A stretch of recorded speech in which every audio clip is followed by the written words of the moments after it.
Je suis la galette, la galette. Je suis faite avec le blé ramassé dans le grenier. On m'a mise à refroidir, mais j'ai mieux aimé courir. Attrape-moi si tu peux. Ah, les gâteaux des rois. Chaque année, impossible de les éviter. Qu'ils les dégustent au bureau ou en famille, les Français sont très attachés à l'épiphanie. Nous en consommons plus de 60 millions par an. Pour les acteurs du marché, c'est une période cruciale. Depuis des mois, industriels, artisans, fabriques de fèves ou grossistes en amandes, tout le monde se prépare. L'enjeu est trop important pour que les choses soient laissées au hasard. Car la galette n'est pas seulement le gâteau le plus vendu en janvier, c'est aussi le plus rentable. Donc en janvier, on fait 50% de plus de chiffre d'affaires qu'un mois traditionnel. Alors, tout est bon pour séduire la clientèle. Des fruits appétissants, des fèves faites à la main ou des licences achetées à prix d'or. Chacun joue au mieux sa partition. On est dans un niveau de finition qui est presque plus de la fève, quoi. On est vraiment dans des petits bijoux en céramique. Mais les reines du mois de janvier cacheraient aussi leurs petits secrets. Il n'y a plus qu'à les mettre au four, en les laissant décongeler, voire même pas. Et on le met au magasin et voilà, l'affaire est faite. Pour faire des économies et gagner du temps, certains artisans ont trouvé la parade. Combien sont-ils à se faire du beurre sur le dos de leurs clients ? Les industriels, évidemment, c'est l'omerta complète. Entre tradition millénaire et business lucratif, nous avons tenté de percer les mystères de cette monarchie très opaque.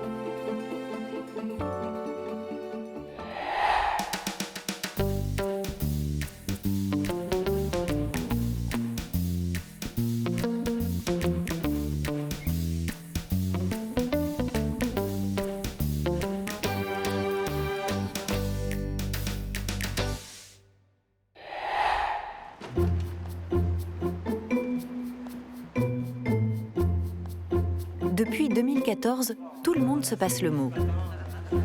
C'est dans cette boulangerie de quartier que l'on trouve la meilleure galette de Paris. Patrick, tu as pris la millésime ou la tradis sur le feuilletage d'hier? T'as pris la millésime? Alors, on va prendre de la farine tradition, qui est une farine de meilleure qualité. Jocelyn Loézic a été élu roi de la galette Île-de-France. Dans la famille, ce savoir-faire se transmet de génération en génération.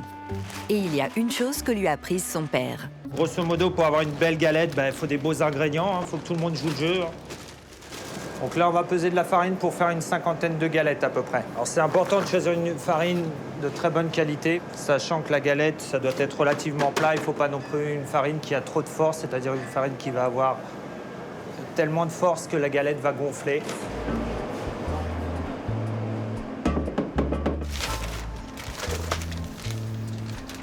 Du beurre, du beurre, du beurre et encore du beurre. Voilà de la galette. En bon breton qu'il est, Jocelyn met 40% de beurre dans sa galette.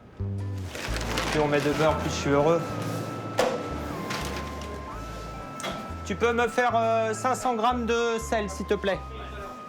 Sa galette a été jugée sur la qualité du décor, l'équilibre entre la garniture et la pâte, et surtout sur son feuilletage. Alors là, on est en train de faire la pâte feuilletée. À l'intérieur, on va lui mettre notre beurre manié. On va mélanger les deux, on va faire nos couches sans que le beurre vienne se mélanger à la pâte, mais vienne simplement faire une couche à l'intérieur. On va superposer la pâte plusieurs fois jusqu'à faire plein de feuilles. Contrairement aux apparences, la galette est le gâteau qui demande le plus de travail. Donc là, on a superposé notre pâte et le beurre. On va le passer au laminoir, le laminoir étant le rouleau à pâtisserie, version moderne.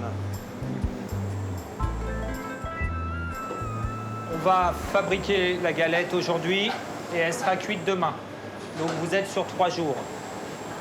Une journée, on fabrique la pâte. Une journée, on fait la galette. Et une journée, on cuit la galette. Donc pas besoin d'aller voir votre boulanger le matin à 10h pour lui demander une galette pistache, cacahuète, rhubarbe à midi. Ça ne marchera pas. À moins qu'il ait ça dans son catalogue de surgelés. Chaque année, les boulangers travaillent d'arrache-pied pour répondre à la demande. Alors, l'année dernière, je m'amusais à faire ça tous les soirs, jusqu'à minuit. Du coup, j'ai fini le dos cassé 4 jours sans pouvoir bouger. Heureusement, la reine de l'Épiphanie le lui rend bien. Donc en janvier, on fait 50% de plus de chiffre d'affaires qu'un mois traditionnel sans fête. Si vous loupez la période des galettes, vous allez pêcher toute l'année pour récupérer ce chiffre d'affaires manqué. La galette est un produit rentable. Alors, on va s'occuper de la mise au four. Donc, il faut un four un petit peu chaud, aux alentours de 220 degrés. Ici, les galettes 6 personnes sont vendues 25 €. Ce sont les gâteaux les plus chers en boulangerie. Et pourtant, elles partent comme des petits pains. Alors, depuis le concours, on a doublé le nombre de galettes vendues en magasin, oui. On est passé de 2500 à 5000 galettes l'année dernière. C'est une superbe opération commerciale, oui. J'assimile ça à un label sur un produit, voilà. Mais avant d'être un événement commercial, l'Épiphanie est d'abord une grande fête religieuse. Pour les chrétiens, elle célèbre le moment où les rois mages ont reconnu l'enfant Jésus comme le Messie. Mais manger une galette et tirer les rois n'a rien à voir avec la religion. Pour comprendre, il faut remonter à l'Antiquité. Les Romains avaient coutume de célébrer le solstice d'hiver pendant la fête des Saturnales.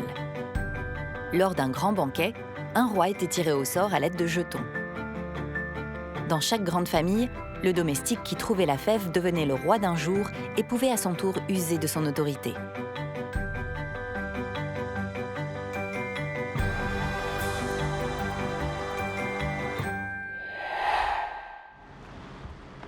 Les choses ont bien changé depuis l'époque romaine.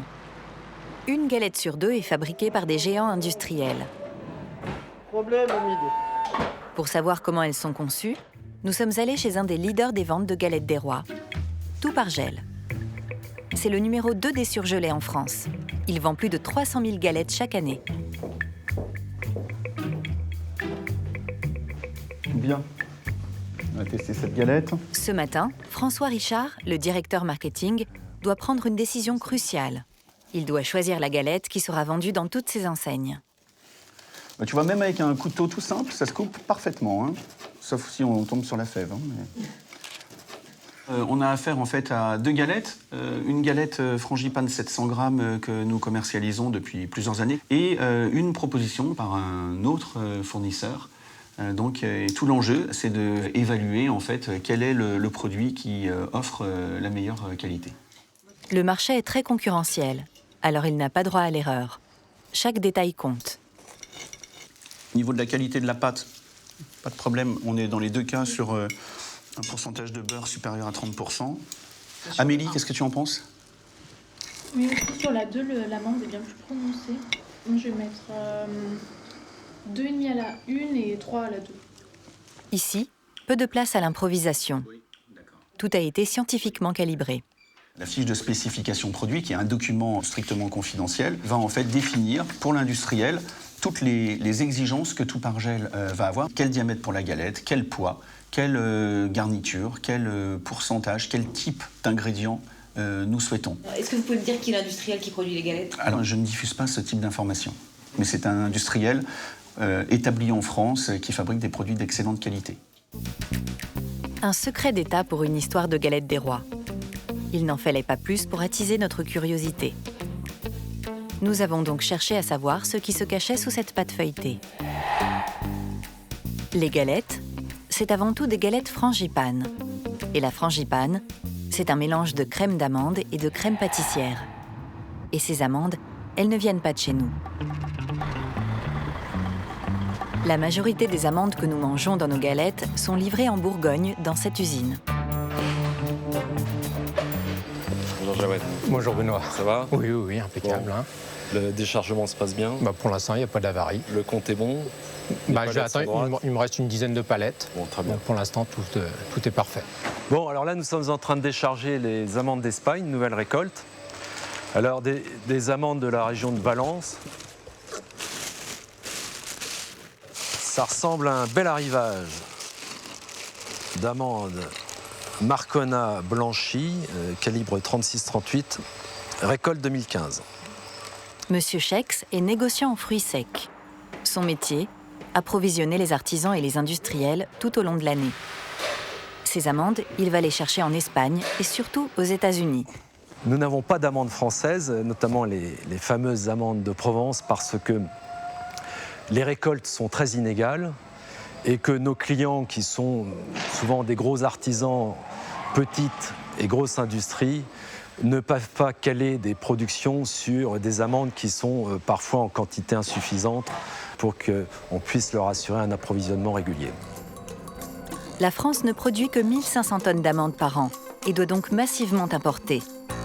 90% de ces importations viennent de Californie. Ici, on produit 1 million de tonnes chaque année, soit 84% de la production mondiale. Avec un chiffre d'affaires de plus de 4 milliards d'euros, l'amande est devenue la première exportation agricole de cet État. Le marché est en plein essor depuis que la Chine et l'Inde se sont rués sur ce fruit sec. Les rendements atteignent 3 tonnes à l'hectare, contre 2 fois moins il y a une quinzaine d'années. L'amande, c'est le nouvel or blanc de la Californie. Je vais vous montrer où nous stockons les amandes. Alors, actuellement, nous avons en stock 85 tonnes d'amandes sous toutes leurs formes. Des amandes décortiquées, des amandes blanchies, des amandes effilées, hachées, embâtonnées, et bien évidemment de l'amande poudre, qui est le produit que nous vendons le plus. Pour faire leurs galettes, les artisans et les industriels achètent directement de l'amande en poudre. Au moment de l'épiphanie, Benoît vend 130 000 tonnes de poudre. Il y a encore quelques années, l'amande américaine avait un argument de taille pour envahir le marché, son prix. Or, depuis 3 ans, la Californie est frappée par une sécheresse historique. Résultat, le cours mondial a flambé. On a, ces dernières années, connu des plus bas à moins de 3 € le kilo. J'ai même souvenir d'un prix à 2,30 €, un achat de un camion de poudre d'amande de 20 tonnes à 2,30 €. Pour avoir des niveaux de prix, alors cette année 2015, qui est l'année des records, qui flirtait avec les 12 € le kilo. C'est le pic historique. Ça a 2 conséquences, un fléchissement de la demande, et 2, une réaction qu'on voit de plus en plus couramment de la part des industriels, qui est de rechercher des produits substituts à l'amande de façon à diminuer le risque spéculatif des matières premières. Quels sont ces substituts ? Face à la hausse de ces matières premières, comment les industriels arrivent-ils à vendre leurs galettes au même prix ? Si dans une galette artisanale, on met environ 25% d'amande, dans certains produits industriels, on est bien loin du compte. Entre 7 et 9% en moyenne. Il y a encore quelques années, certains utilisaient des noyaux d'abricots pour remplacer les amandes. Une pratique de moins en moins courante depuis que tout est inscrit très précisément sur les étiquettes. Face à ce flou, nous sommes allés demander des explications à la Direction générale de la concurrence et de la répression des fraudes. En matière de pâtisserie, il n'y a pas de réglementation précise sur la fabrication des produits. On a des réglementations précises sur la viande, sur les yaourts, etc. La pâtisserie, c'est quand même des produits qui, à la base, sont cuits, où les germes pathogènes sont éliminés. Donc, chaque pâtissier, qu'il soit artisan ou industriel, peut fabriquer de la manière qu'il souhaite son Saint-Honoré, son éclair au chocolat ou sa galette. Les fabricants pourraient donc mettre la quantité d'amandes qu'ils veulent. Ce gâteau, symbole d'une tradition française, nous échappe totalement. Elle roule toujours plus loin. Mais alors, que contiennent vraiment nos galettes ? Attrape-moi si tu peux.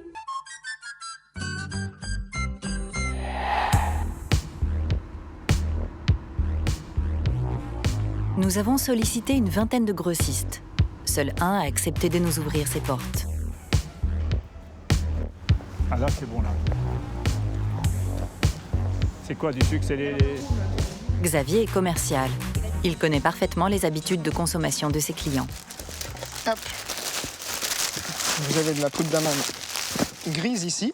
Celle-ci, c'est une poudre d'amande blanche, un peu moins aromatique, très bonne, mais moins aromatique que la grise. Elle va aux alentours de 14 € du kilo.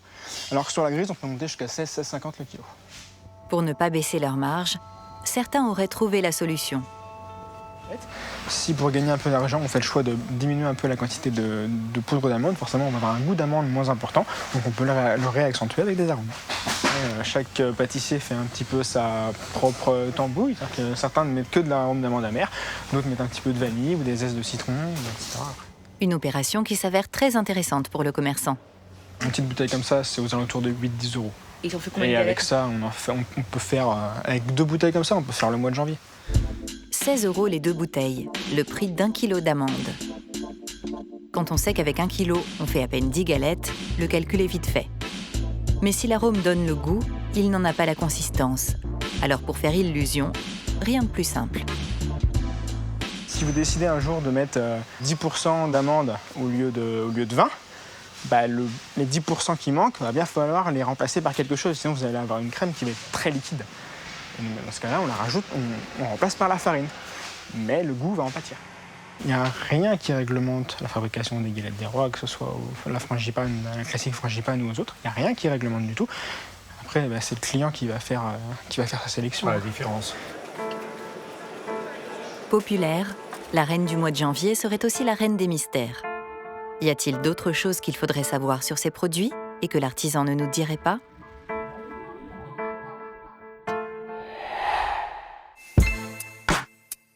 En 2012, le célèbre boulanger Jean-Luc Pougeran jetait un pavé dans la mare en affirmant que 80% des galettes vendues à prix d'or dans les boulangeries parisiennes étaient des produits industriels surgelés. Des millions de galettes seraient livrées très tôt le matin en toute discrétion dans des camions blancs. Les artisans se contenteraient juste de les faire cuire et de les mettre en vitrine sans préciser l'origine. Une belle fêlure pour l'image de l'artisanat.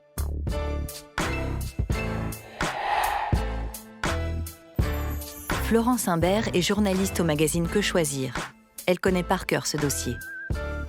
Le phénomène existe, mais il est extrêmement difficile à chiffrer. Les industriels, évidemment, c'est l'omerta complète.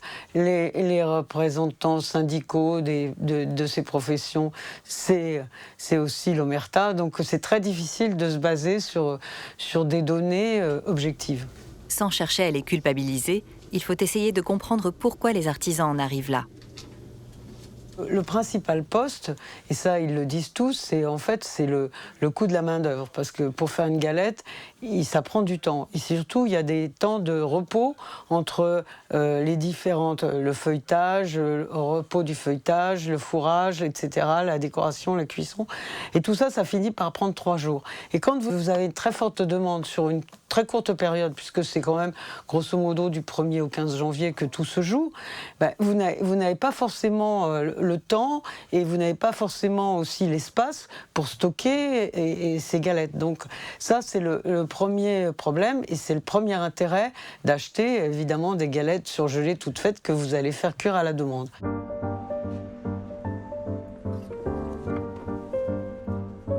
Contre ces méthodes, certains artisans ont décidé de contre-attaquer. Dans le centre de Tours, Didier fait de la résistance.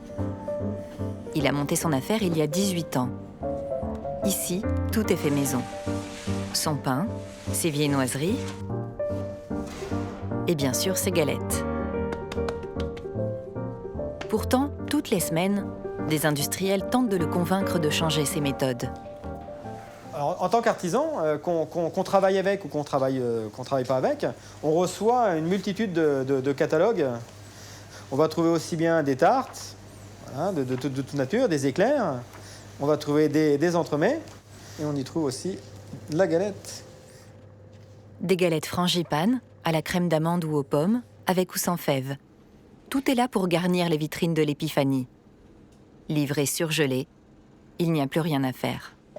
Il n'y a plus qu'à les mettre au four, en les laissant décongeler, voire même pas, et on le met au magasin, et voilà, l'affaire est faite. Quand on fait cette démarche-là, on est commerçant, on achète, on revend, mais on n'est plus artisan. D'où viennent ces pâtisseries destinées aux boulangers ? Galette, je vais te manger.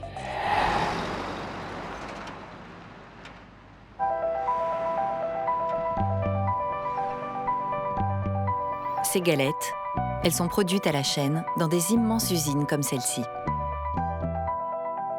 Ce qui se cache derrière cet énorme marché s'appelle Européenne des desserts, Grand Moulin de Paris et surtout le leader, le belge Panavi Van de Moertel. Panavi, c'est plus de 300 références de galettes surgelées et 15 millions de galettes vendues chaque année. Nous les avons sollicités. Ils ont tous refusé de nous répondre. Pour les rencontrer, nous nous rendons à un salon professionnel destiné aux artisans. Ici, c'est la grande foire de la pâtisserie. On y trouve nos galettes industrielles et tous les acteurs de l'industrie agroalimentaire.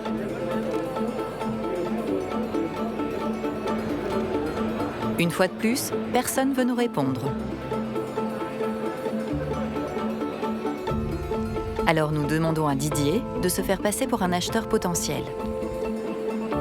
Pour comprendre comment les industriels arrivent à convaincre les artisans, il est allé à leur rencontre, muni d'une caméra cachée. La première arme, c'est la déculpabilisation. Alors maintenant on arrive à 6 boulangers sur 10 qui font des produits de on fait 18 millions de galettes et croyez-moi qu'elles sont pas toutes vendues en GMS. Elle nous présente ensuite son produit phare, plébiscité par les artisans. Je pense que ça va vous convenir parce que c'est des galettes qui sont noyées. Toujours votre touche personnelle après. Des galettes vierges à strier à la main. Tout est pensé pour donner l'illusion d'une galette artisanale. Chez un autre producteur, on avance les arguments de la rentabilité. La rentabilité prix est très bonne. Il faut savoir qu'une galette d'une 4 personnes, vous allez l'acheter avec le fait. Couronne, sachet, moins de 3 ans. Moins de 3 ans. En fait, vous leur vendez, je sais pas, peut-être 10 ou 12, il y a juste à mettre au four. Non, mais c'est vrai que quand on coupe la marge que vous gardez, le temps que vous ne passez pas à les faire, c'est très rentable à faire. Bizarrement, j'ai l'impression aussi de flouer un peu le client. Mais alors là, vous avez un discours que j'ai entendu très souvent. Et c'est vrai qu'au départ, c'est un pas à faire. Et souvent, quand ces gens ils sont passés, après, c'est les premiers à nous dire j'ai besoin de le faire. La grande force de la filière industrielle, c'est bien sûr le prix. Une galette pour 6 personnes ne coûte que 4 €. Face à ces arguments, c'est toute une filière artisanale qui est menacée. D'autant que les commerciaux ont des méthodes très insistantes.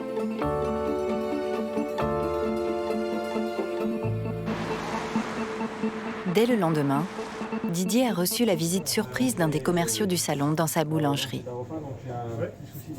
Il a filmé la rencontre avec son téléphone portable. Ce qu'il y a possibilité de faire aussi, c'est que nous, on vend des boules de feuilletage. Vous avez juste à incorporer la garniture. Enfin, vous avez juste... Mais ça peut quand même déjà enlever une grosse partie du travail. Ça m'a un peu surpris parce que je me demandais même si j'aurais un contact. En ayant en plus ma position de président de fédération, je me suis dit, voilà, ils vont pas venir jusqu'à moi parce que ça va se savoir. En tout cas, il a vu mon affichage venu dans une maison, mais entre guillemets, ça ne l'a pas dérangé. L'idée du commercial, c'est d'appuyer juste un tout petit peu sur les points sensibles, la main-d'œuvre, le rendement, le coût, effectivement, et puis de dire que son produit, il n'est pas si mal. Ça peut être déroutant. Moi, c'est vrai que quand j'ai tourné ces images-là et que je les ai regardées à froid le soir, ça m'a un peu interpellé, ça m'a fait mal parce que je me dis qu'effectivement, certains se laissent peut-être berner, se laissent avoir, même si l'acteur principal, c'est quand même l'artisan. Je veux dire, quand on est artisan, on est quand même indépendant, on fait ce qu'on veut faire. Légalement, pour être boulanger, il faut pétrir son pain sur place. Pour les pâtissiers, aucune obligation de produire eux-mêmes leurs gâteaux et leurs galettes. Un artisan n'est pas en faute quand il vend une galette surgelée. C'est un choix qu'il fait. Ce qui est critiquable, c'est quand l'artisan boulanger achète une galette surgelée, industrielle, de soie, et qu'il la vend à son client en lui signifiant qu'il a fait maison. Pour défendre le savoir-faire de toute une profession, Didier a décidé de passer à l'action. Il a créé un label 100% maison qui garantit des viennoiseries et des galettes artisanales. La région Centre est la seule à avoir signé une charte aussi contraignante. On va beaucoup plus loin que l'obligation nationale, dans le sens où l'obligation nationale, c'est juste un engagement moral de l'artisan. Mais nous, on a voulu aller plus loin dans l'achat de viennoiserie 100% maison. Il va être demandé donc au boulanger, même si c'est en cours d'année, il va être demandé donc l'engagement par écrit du boulanger. Et le deuxième élément principal et primordial de cette charte, c'est aussi l'attestation comptable. Le comptable, il va regarder les factures de matières premières pour savoir s'il n'y a pas de croissants, de pain au chocolat, de chaussons aux pommes et de galettes. Fournir des factures pour prouver que l'on est bien artisan. Ils sont déjà 80 à avoir accepté de signer cette charte. Alors notre affiche 100% maison, donc la voilà en fin de compte, c'est l'artisan qui doit démontrer qu'il fabrique. C'est absurde, c'est vrai que c'est bizarre effectivement d'être dans une position un petit peu inverse. Ça m'attriste dans le sens où je pense que même si tout n'est pas fabriqué maison, je pense que l'artisan, par rapport à certaines fabrications, aurait tout à fait possibilité d'expliquer à son client le pourquoi du comment. Un petit autocollant contre des géants industriels. Pas sûr que cela suffise. D'autant qu'il existe une solution plus économique pour fêter l'épiphanie. C'est une tradition qui vient du sud de la France, la brioche aux fruits confits. 5 millions sont vendus à cette saison. Moins cher que la galette des rois, elle gagne chaque année un peu plus de terrain.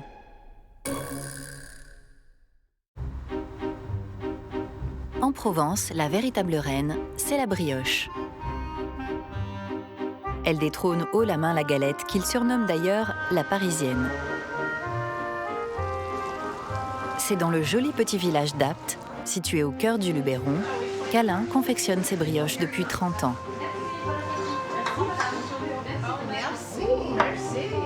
Alors ça, c'est une brioche aux fruits confits. C'est le gâteau des rois. La spécialité d'Apt est provençale. Alain est issu d'une famille de boulangers. Sa recette, il la tient de son grand-père. Donc là, on va les percer pour faire les couronnes. Pourquoi avec le coude? Parce que c'est ancestral comme ça. On nous a appris comme ça et on continue comme ça. Voilà. Mais la brioche des rois, c'est bien plus qu'une simple brioche. C'est une brioche, mais plus riche en beurre. Et elle est parfumée, et dedans, on va y mettre des fruits confits. Dans sa brioche, il ne met pas n'importe quel morceau de fruit. Ça, c'est du melon confit. Alors, nous, on met du melon confit comme ça, à l'intérieur. Et après, dessus, on peut le décorer soit avec ça, soit avec des fruits nobles qu'on verra après quand ça sera cuit. Comme l'amande dans la galette, tout est une question d'équilibre et de qualité des produits. Un bon fruit confit, c'est un fruit qui a le goût du fruit d'origine. Donc, et pas que le goût du sucre. Des prunes, des poires, des clémentines, des ananas, c'est que du bonheur. Elle a fière allure, cette brioche, avec ses fruits nobles. Et voilà la couronne qui parachève le tout. Mais serait-elle toujours aussi parfaite? Existe-t-il différentes qualités de fruits confits? Attrape-moi si tu peux. Pour le savoir, nous avons sollicité le leader européen du confisage. Chaque année, il reçoit 10 000 tonnes de fruits frais qu'il confie dans ses énormes hangars.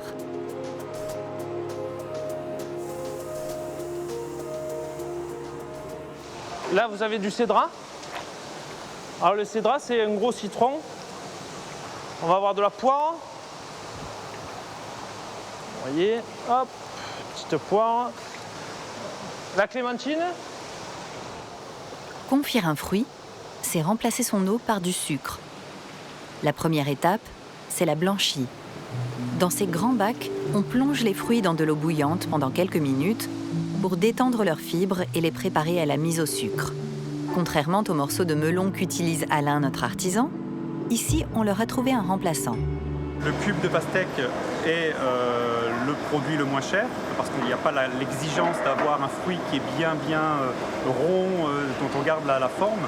C'est du confisage de cube, qui peut être assez rapide, mais ça reste du cube. De la pastèque à la place du melon. Il y a encore plus surprenant.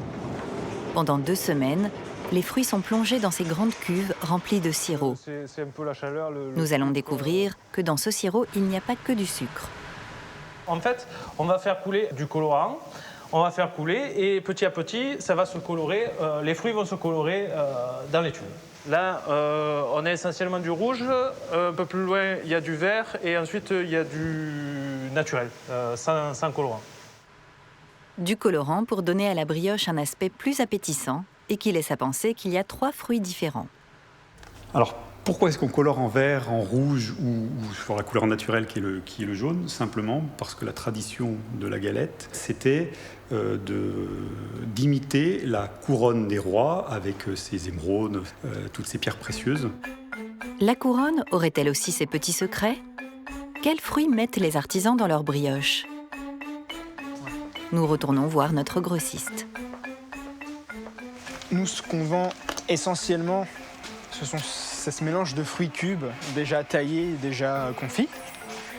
Là encore, ce sont des cubes, mais ce ne sont pas les fruits auxquels nous nous attendions. Donc là, c'est un seul fruit, c'est du navet en l'occurrence. On n'aura pas le goût de navet, je vous rassure. Il a été confit, coupé en petits dés, coloré et aromatisé. Et sur les étalages, aucune autre boîte de cubes de fruits. Chez lui, les navets seraient la seule alternative proposée aux artisans. C'est un des légumes les moins chers, un des légumes les plus produits et les moins chers. C'est simple, c'est rapide, c'est déjà coupé, il suffit de les prendre, de les mélanger à la pâte à brioche et le tour est joué. Simple, mais pas si facile à avaler. Est-ce qu'on peut dire que c'est une brioche aux fruits confits quand il n'y a pas de fruits? Tout est question d'argumentation. Il n'y a pas de, encore une fois, des fruits, hein, c'est dans la famille des fruits, tout ça, c'est la même famille. Hein. Famille des fruits confits. Hein, bon, pas forcément de réponse à vous apporter là-dessus. Encore une fois, le professionnel connaît le produit, c'est marqué dessus, il l'achète, il le transforme. C'est ce qui se pratique dans la profession, quoi. Alors que vous pensez manger du melon dans votre brioche, vous n'êtes pas à l'abri de manger du navet confit qui n'en a ni le goût ni la couleur. Sur les étiquettes, il peut aussi être marqué rave. C'est le nom commun pour parler de racines. Autrement dit, c'est le nom un peu barbare pour dire navet. Là encore, il n'existe aucune législation sur la composition des brioches. Un seul repère, quand vous voyez marqué cube de végétaux confits sur les étiquettes, vous ne mangez pas des fruits, mais des racines. Décidément, nous allons de surprise en surprise. Heureusement, pour nous consoler, les Gâteaux des Rois offrent un cadeau que toutes les pâtisseries lui jalousent. Un cadeau qui fait le bonheur des petits et même des grands, sa fève. Ces petites figurines en céramique, et si c'étaient elles les véritables reines de l'épiphanie?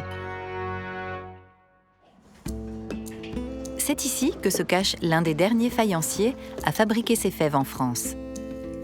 Je veux peut-être ça va être plus simple pour toi. Moi, je peux utiliser le gros. Alexandre Colas a grandi dans ce petit village de Bourgogne. Cet atelier appartenait à son grand-père dans les années 20. Et depuis, à part les néons, rien n'a bougé.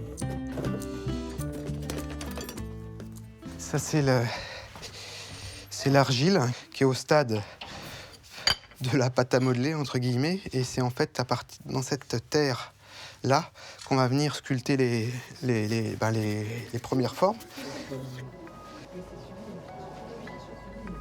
On fabrique, ça dépend des années, autour de 400 000 fèves, hein, un petit peu plus tous les ans, ça c'est ce qui est bien. On est un peu comme des vignerons, où on va travailler un petit peu tout au long de l'année, mais à un moment donné, c'est le jour des vendanges, et nous, c'est la période de l'épiphanie, c'est un peu ça s'étale sur plusieurs mois, où il faut tout fabriquer, toutes les demandes de nos clients, qui veulent de toute façon impérativement leurs fèves pour la fin d'année, pour mettre dans les galettes. Et puis, après, il faut qu'on les compte pour les rensacher.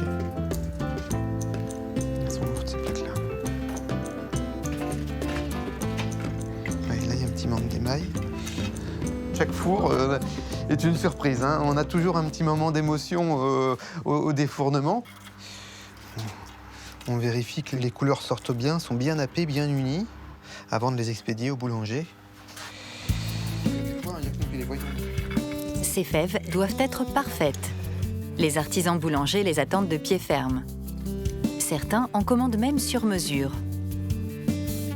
On a quelques fèves exposées ici, avec voilà, différents thèmes, traditionnels aux plus modernes. On a fait des petits sabots qui étaient décorés comme ça au pinceau, les thèmes personnalisés. Là, c'était les églises d'un canton pour un boulanger. L'idée, c'est de créer une animation, une promotion autour de l'Épiphanie et autour de la galette des rois. Et qui dit animation dit promotion, dit forcément peut-être un développement des ventes, ou en tout cas se faire connaître, bien communiquer. Donc ça dénote d'une volonté d'un boulanger et ça participe à une amélioration de son image.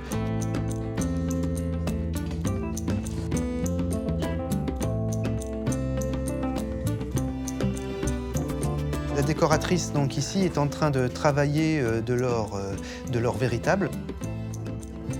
On est dans un niveau de finition qui est presque plus de la fève, quoi. On est vraiment dans des petits bijoux en céramique. Des petits bijoux dorés à leur fin, d'une valeur de plus de 6 € l'unité. Que s'est-il passé pour que la fève prenne autant d'importance dans nos galettes? Un peu d'histoire. À l'origine, elles n'étaient que de simples graines de haricots végétales, d'où leur nom de fève. La coutume voulait que le roi soit obligé d'offrir à son tour une galette. Alors, pour éviter de payer un gâteau, certains préféraient l'avaler. Pour décourager les tricheurs, les pâtissiers ont eu l'idée de cacher des objets non comestibles. C'est en 1880 qu'apparaissent les premières fèves en porcelaine. Du petit baigneur nu, on passe à l'enfant Jésus, puis à des objets porte-bonheur, comme le trèfle, le fer à cheval ou un petit cochon avec un casque à pointe pendant la Première Guerre mondiale. En 1989, pour le bicentenaire de la Révolution, on décline pour la première fois les fèves en série. C'est à ce moment-là que naissent les fabophiles, les collectionneurs de fèves. Aujourd'hui, elle est customisée, griffée, lookée et est devenue un argument de vente imparable.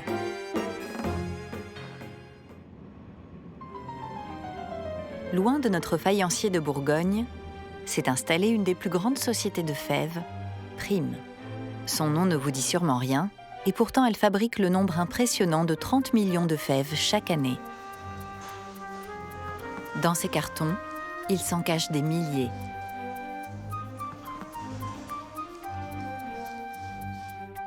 Donc ici, nous sommes dans l'atelier logistique, préparation des commandes, arrivée des marchandises. Alors, avec ces fèves, souvent, l'artisan va commander 300, 400, 500 fèves. Donc, on va y adjoindre 300 couronnes, une affiche pour mettre en avant le produit, 300 sacs. On va faire ce qu'on appelle des kits et des packs à destination des artisans. Du coup, je sais pas, moi je partirais bien sur des bandes pour un design quand même un peu moderne. C'est dans ces bureaux que s'affaire une armée de dessinateurs. L'enjeu pour eux, c'est de créer de nouvelles séries de fèves. Ils en imaginent plus de 300 différentes chaque année. Donc ici, notre bureau de création, de marketing. Jacques est plus spécialisé dans le réseau artisan. Nos créations sont prêtes pour l'Épiphanie 2017, mais il est déjà en recherche du thème et des séries pour 2018. Pour chaque Épiphanie, on va définir une thématique. Donc là, cette année, pour 2016, on est sur la thématique de la couleur. J'ai joué sur des expressions qui sont écrites sur les crayons, sur les fèves. Pour le crayon bleu, avoir une peur bleue, être vert de jalousie, être rouge de colère, etc. C'est une petite série qui s'est mise en place naturellement dans une thématique, mais finalement je pense qu'il a dépassé nos espérances parce qu'elle a plu à beaucoup plus de monde que ce qu'on pensait. À quoi ça tient, à votre avis ? C'est difficile à expliquer. Peut-être l'histoire Charlie, je ne sais pas. Imaginée en 2014, cette série a été plébiscitée par les boulangers après les attentats de Charlie Hebdo. On s'est posé la question si on allait la commercialiser même, parce que la série elle a été créée 1 an avant. On n'a pas voulu surfer sur Charlie, mais elle était créée, donc on l'a commercialisée. C'est un beau succès. Et ici, l'opération marketing ne s'arrête pas à la fève. ils vont beaucoup plus loin et proposent une décoration spéciale Épiphanie pour les boulangeries. Ouais, pour la vitrophanie, c'est ce qui va être placé sur les vitres en magasin. Donc ça peut être quelque chose d'assez sympa. Et puis là, tu as mis un texte. On a mis un texte, l'Épiphanie, un royaume de couleurs. On a finalisé dernièrement la communication de nos magasins, donc qui sera composée de deux suspensions en vitrine, qui iront avec le bandeau que vous avez vu tout à l'heure sur l'écran. Donc ça sera un grand bandeau qui sera installé sur la vitrine, 2 suspensions en arrière-plan et une affiche recto-verso qui peut être disposée soit en magasin, soit aussi sur la porte du magasin. Et ce petit élément est une suspension qui se trouvera au niveau de la caisse pour encore attirer les clients jusqu'au comptoir. Et je voudrais voir un peu, tu as la série des galettes, tu l'as là ou pas? Non. Il faut que je la cherche. Il faut toujours avoir des nouvelles idées. Chaque année, il faut renouveler parce qu'un boulanger il ne veut pas de l'année suivante des modèles qu'il aura déjà vus quelque part ou aperçus. C'est vraiment un gros travail qui dure toute une année. On a du mal à le croire, mais c'est 365 jours quasiment dans l'année où on réfléchit et on pense à la fève. Voilà. Mais le plus gros concurrent pour le boulanger, ce n'est pas l'artisan d'à côté, mais la grande surface. Ils ont les moyens de sortir l'artillerie lourde, les fèves personnages de dessins animés. On parie sur plusieurs films qui vont sortir durant l'année et dont on a connaissance. Par exemple, là, à côté de nous, on a Les Mignons, qui est une licence qui a été retenue par Auchan.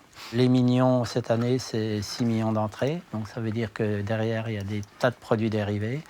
Et qui dit produits dérivés qui sortent à Noël en même temps que la galette, dit arrivée de clients dans les grandes surfaces qui ont retenu ce thème.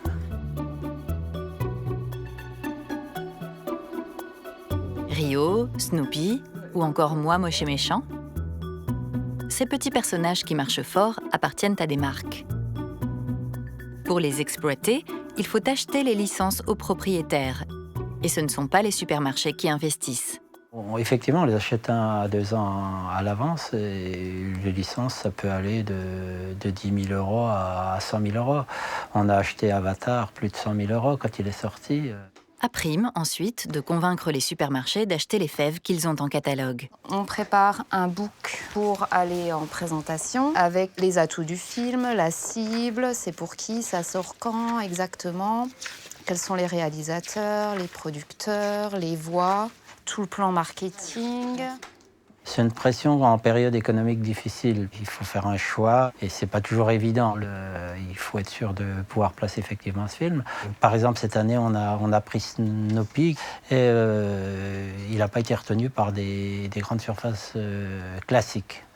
Donc ça veut dire que pour nous, Snoopy ne sera pas une affaire. On va perdre de l'argent sur un dossier comme ça. Associer des licences et des marques célèbres pour faire de la fève un argument marketing, c'est aussi ce que font les maisons de luxe. À 4 mois de l'Épiphanie, Dalloyau, le célèbre pâtissier, organise un événement VIP pour être sûr de faire le buzz autour de sa galette. Messieurs, madame, permettez-moi, nous vous invitons à déguster la galette des rois, poire, cacahuètes et caramel. Cette année, il s'est associé à un autre grand nom du luxe, le studio de photographie Harcourt. On est vraiment en partenariat avec Harcourt, donc l'appareil photo, la signature H de Harcourt. Voilà, que vous retrouvez aussi sur la galette, qui se veut avec un format, on va dire, grand angle, c'est comme un portrait, d'où son design carré. Voilà, exactement, et inédit. L'objectif de ce partenariat, augmenter les ventes de 25%. On a envie d'aller fidéliser une nouvelle cible de clients, on a envie de faire du bruit aussi, parce qu'aujourd'hui c'est un moment, ce qu'on appelle les marronniers. Aujourd'hui la galette aussi est un moment important pour beaucoup de traiteurs et de pâtissiers. On a besoin d'un produit qui va séduire la presse, qui va séduire les consommateurs et cette année je pense qu'effectivement on est très fiers en tout cas du résultat. La soirée est une véritable opération de communication pour séduire les 150 journalistes et blogueurs invités. Cette année, ils ont voulu faire quelque chose qui marquera les esprits. C'est un partenariat qui fera parler. Parce que Harcourt, c'est une maison mythique. C'est très très intéressant et c'est très intelligent. Cette galette a été pensée il y a 9 mois dans ses bureaux. Et rien n'a été laissé au hasard. Le studio Harcourt, voilà, vous connaissez, hein, l'ambiance et la marque de prestige, de la photo, donc trouver des mots-clés autour du thème, du cadrage, du portrait, de la star, du noir et blanc. L'idée, c'est de travailler notamment autour du rond, qui va être une espèce de gimmick et de signature. Donc ça va être du cachet, en fait, les pistes que j'ai apposées ici, du cachet qui va venir ponctuer les produits, de la fève bien sûr. Après, au niveau de la forme, on a reparlé avec Damien, est-ce qu'on laisse tomber le rond de la galette classique qu'on ne pourrait pas transformer notamment en carré? On travaille finalement en collection comme dans la mode. Donc la réflexion, elle se fait 18 mois, 12 mois à l'avance.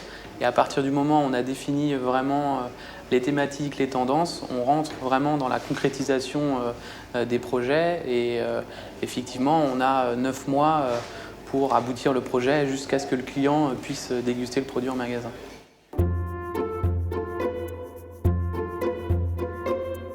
On se doit de faire rêver nos clients, de les transporter et de changer aussi les habitudes. C'est plus une galette, quoi. Voilà. Moi, je trouve que cette galette-là, de par le travail qui est fourni derrière, elle a une vraie force et il y a une vraie valeur ajoutée dans cette galette-là qui devient une galette star. On l'appelle comme ça d'ailleurs. Longtemps traitée avec désinvolture, la galette est désormais le nouveau terrain de jeu des pâtissiers de luxe. Le chef, c'est Jérémy Delval, champion de France du dessert en 2014. Aujourd'hui, on a la chance de travailler des beaux produits.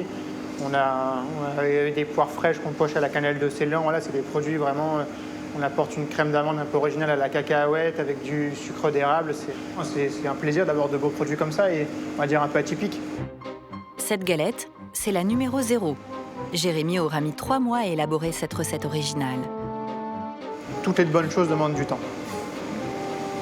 Elle a un peu la finalité de plusieurs mois de travail où on a fait plusieurs essais pour arriver à ça et ça nous fait du bien de voir le produit fini, abouti, joli.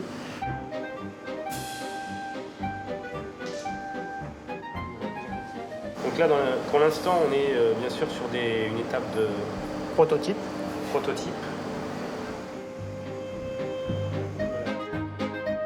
Avant de la commercialiser, elle doit être validée par la direction marketing. Vous l'avez goûté là déjà ou est-ce que je la dernière recette? On en a goûté quelques-unes avant. On a un salade normalement. Vous l'avez pas encore goûté. Mais vous savez qu'elle est bien. Ouais, c'est les derniers petits changements qu'on a fait, mais normalement elle devrait être.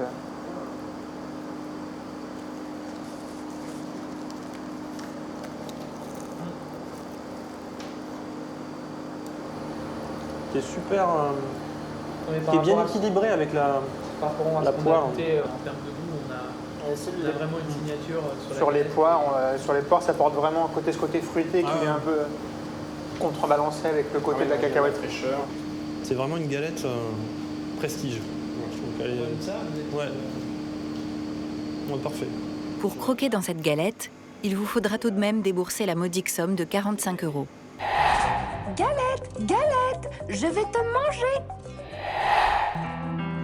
Alors si vous choisissez plutôt d'acheter une galette classique à la frangipane chez votre boulanger, voici quelques astuces pour être sûr qu'elle a bien été faite à la main et qu'elle n'a pas été achetée surgelée chez un industriel.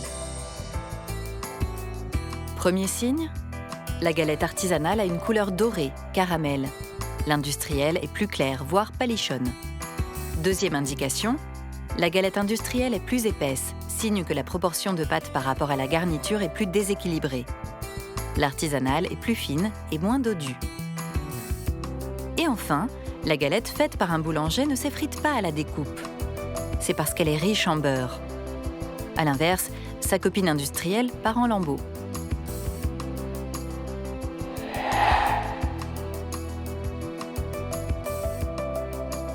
N'ayez crainte, galette. Vous avez encore de longues années de règne devant vous.